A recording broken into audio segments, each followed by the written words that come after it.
안녕하십니까? 우위, 우파, 보수를 응원하는 깡패 시사입니다. 오늘의 이슈를 전해드립니다. 여러분은 백두혈통에 대해서 어떻게 생각하십니까? 실제 백두혈통이라는 것은 존재하기는 하는 걸까요? 백두혈통은 북한의 김일성이 백두산을 거점으로 그의 부인 김정숙과 항일투쟁을 벌였다고 해서 그 직계에 붙여진 명칭이라고 하는데요. 현재 백두혈통으로는 김정은, 김정남, 김정철, 김여정, 김한솔, 김경희 등이 해당될 수 있는데 북한의 3대 세습을 이어가는 데 이용하였고 지도자 권력층의 신격화 및 체제 선전독으로 백두혈통을 강조하고 있는데요. 보통 사람들의 상식으로는 절대 이해가 되지 않을 텐데요. 북한은 이러한 신격화의 결속수단으로 숙청 및 처형까지 서슴지 않고 있습니다. 북한 내에 최근 행적이 포착되지 않다가 급 등장한 인물이 있습니다. 최근 국내의 한 언론 매체의 보도에 따르면 하노이 회담 결렬로 인해 근신을 받았다고 전해진 인물이 있는데요. 바로 백두혈통의 한 사람이라 불리어지는 김여정이 재차 모습을 드러냈습니다. 6월 10일 김대중 전 대통령의 부인 이희호 여사가 별세했습니다. 좌파 우파의 정치념을 떠나 사람이 죽는다는 건 좋지 않은 마음이 드는 것은 분명한데요. 이희호 여사는 대한민국의 대표적인 여성운동가로 활동했으며 1962년 40세의 나이에 김대중 전 대통령과 결혼했고 김대중 전 대통령의 납치사건 및 사형선고, 옥바라지, 망명생활 등 힘든 시기를 함께 보냈으며 2000년 남북 정상회담 당시 영부인으로서는 처음으로 평양을 방문했습니다. 이런 이희호 여사의 죽음을 북한에서는 가만히 지켜볼 수 없었던 걸까요? 일부 전문가들은 북한은 이희호 여사의 죽음에 대규모 조문단이 올 것이라고 예상하기도 했었는데요. 그렇지만 북한은 대한민국의 예상과는 다르게 조문단을 파견하지 않았습니다. 김대중 정부는 북한에게 많은 지원을 한 것으로 알려져 있습니다. 그럼에도 불구하고 북한은 조문단을 파견하지 않은 이유가 무엇일까요? 일부 전문가들은 조문단을 보내지 않고 북한 김정은이 아닌 김여정을 보낸 이유가 최근 문재인 정부를 향해 대화의 주체가 되라며 강력한 비난을 하고 있는 와중에 미국에 친서를 보낸 상태여서 대한민국과는 멀리하려는 의도가 있다고 분석하고 있는데요. 여기서 우리는 잊지 말아야 할 것이 있습니다. 미국은 트럼프 정부 집권 후에 지금까지 유화적인 제스처는 취하고 있는 듯 하지만 대북 제재를 병행하고 있으며 결론적으로 북한의 태도 변화가 없다면 대북 제재 해지는 절대 없다는 강경한 입장을 나타내고 있는데요. 그에 비해 대한민국은 북한과의 대화를 구걸하다시피 하고 미국의 대북 제재에 동조는커녕 800만 달러 공여 및 추가적인 식량 지원을 밝혔음에도 불구하고 대화 요청커녕 연일 대남 비난을 하고 있습니다. 그럼 김여정의 이번 방문은 무슨 의도를 가지고 어떤 형식으로 진행됐는지 한번 알아보겠습니다. 6월 12일 오후 5시 북쪽의 판문점에서 북한의 김여정과 정의용 청와대 국가안보실장, 서호 통일부 차관, 고인의 장례위원회를 대표하는 민주평화당 박지원 의원 등을 만나 김정은의 조의문과 조화를 전달했는데요.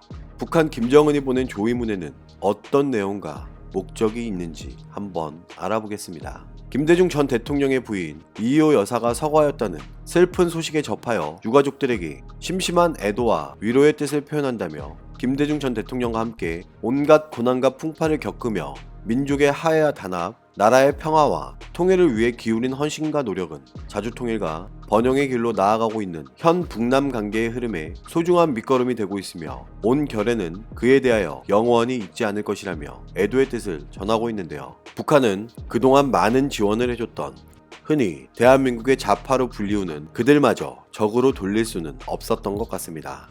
북한 김정은의 이 같은 조의문이 과연 진심이 맞는지 묻고 싶은데요. 이번 조의문 전달 과정에서 북한 김여정과 약 15분을 만나면서 감탄을 한 인물이 있습니다.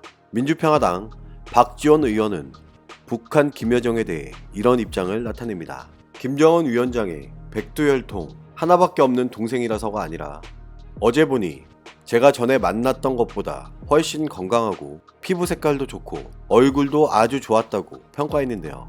이때다 싶었던 걸까요? 북한의 김여정과 우리 한국의 국가안보실장이 처음 만나는 것 자체가 굉장히 의미 있다고 생각한다면서 오늘 남북 두 고위급이 하노이 미북 정상회담 후에 처음 만났기 때문에 이 만남을 계기로 더 많은 대화를 해 빠른 시일 내에 남북 정상회담이 이루어지고 또 그것이 결국 미북 정상회담으로 이루어져야 된다고 표현했는데요. 북한의 사소한 행동과 말투 하나에도 감동을 받는 사람들은 과연 북한을 적국으로 생각하는 사람이 맞는 걸까요? 대한민국은 북한의 양면 전술에 언제까지 속을 생각인 걸까요? 북한은 앞으로는 이효 여사에 대한 조의문을 전달하고 미국에 친서를 보내는 등 유화적인 모습을 보이면서도 대남 비난을 동시 진행하고 있습니다. 북한은 6월 13일 하노이 미북 정상회담 노딜 결렬 이후 대화 교착 상태의 이유는 미국에 있다며 남측이 외세가 아닌 민족과 공조해야 한다는 기존 주장을 반복하고 있는데요. 북한의 노동신문은 이런 입장을 나타냅니다. 북남 관계 개선과 조선 반도의 평화, 민족 공동의 번영을 바란다면 북남 선원들에 대한 입장과 자세부터 바로 가지고 그 이행 의지를 말이 아닌 실천적 행동으로 보여줘야 한다면서 북과 남이 민족 자주의 원칙을 확인한 이상 누구의 눈치를 볼 것도 없으며 외부의 승인을 받을 필요는 더더욱 없으니 사대적 근성과 민족 공동의 이익을 침해하는 외세 의존 정책에 종지부를 찍어야 한다고 주장했습니다. 북한의 대남 선전 매체 우리민족끼리는 이런 입장을 나타냅니다. 민족의 운명과 관련된 모든 문제를 외세에 의거하지 않고 자기 민족의 단합된 힘으로 풀어나가야 한다면서 반드시 민족 공조를 실현해야 한다고 강조했는데요.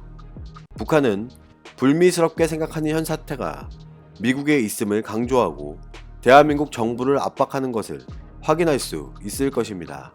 북한의 이러한 태도에 대한민국은 어떤 입장을 가지고 있을까요? 문재인 대통령은 현지 시간으로 6월 12일 노르웨이 오슬로 대학교에서 진행한 기조연설에서 이런 입장을 나타냅니다. 갈등의 가장 큰 요인은 서로 간 적대하는 마음이라며 무엇보다 교류와 협력을 통해 서로를 이해할 수 있어야 구조적 갈등을 찾아 해결할 수 있고 서로 등돌림에 살아도 평화로울 수 있지만 진정한 평화는 서로에게 도움이 되는 평화라고 밝혔는데요. 지금 우리에게 필요한 것은 새로운 비전이나 선언이 아니라 서로에 대한 이해와 깊은 신뢰라며 이를 바탕으로 대화의 의지를 더욱 확고히 해야 하고 남북한 주민들이 분단으로 인해 겪는 구조적 폭력을 평화적으로 해결하는 것이 중요하며 남과 북은 국경을 맞대고 있을 뿐 아니라 함께 살아야 할 생명 공동체라고 주장하고 있습니다.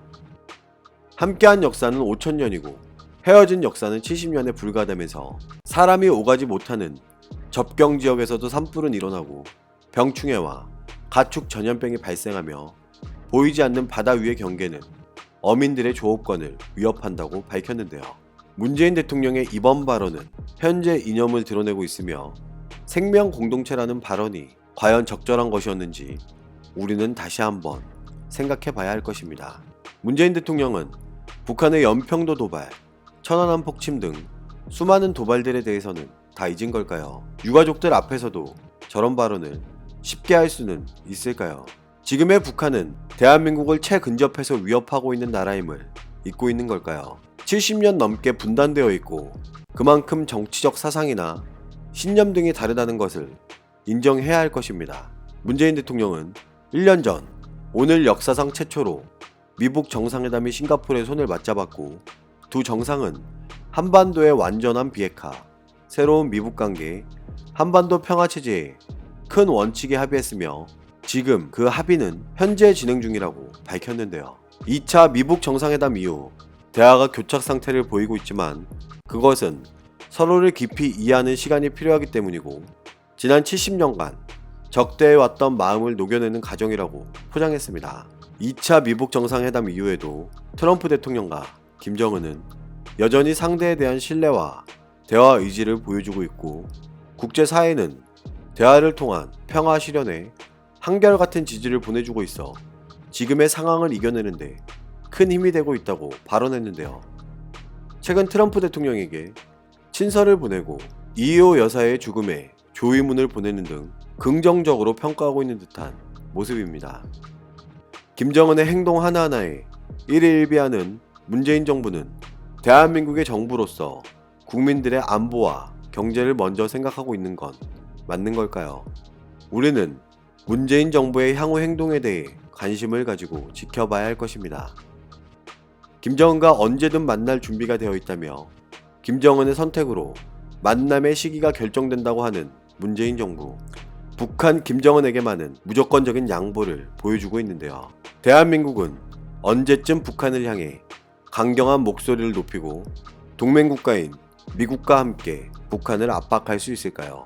오늘도 우리는 우리가 누리고 있는 이 자유민주주의를 위해서 누구의 목소리를 응원해야 할지 선택은 여러분의 몫입니다. 감사합니다.